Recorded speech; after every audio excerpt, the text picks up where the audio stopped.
I've picked the perfect bunker to hit this shot from for this tip, because you can see there's practically a puddle in the bottom of this bunker.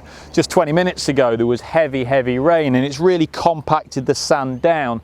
Now we'd all like to see our bunkers having this lovely soft fluffy sand, but you might get yourself in a situation where it's been well compacted or it's not very recently been raked, and you have to play the ball from this tough situation.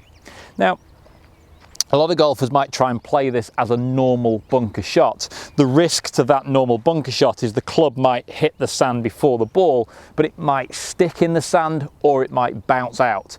Either of those two things are pretty tough to judge. If it sticks in the sand, the ball might not clear the bunker. If it bounces out, I might thin it and it might not clear the bunker.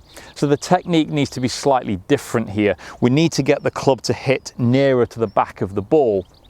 We can't necessarily rely on that 2 inches of sand technique we've used in the past.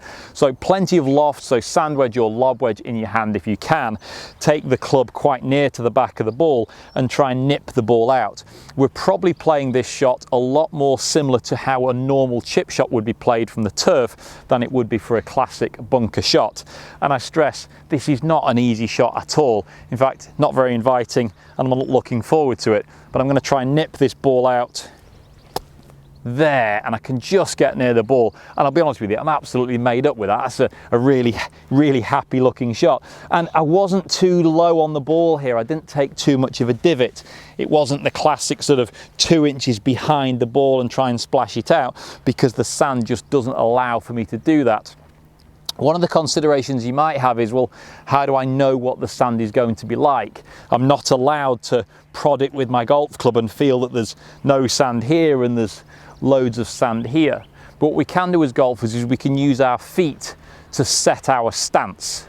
So I'm not quite allowed to sort of go in there and move my feet around and feel where the sand is, but I can wiggle my feet in, and I can get here and wiggle my feet and feel that there's not much wiggling to be done. Therefore I know there's not much sand in this area, and I can see that wet puddle is going to be particularly bad.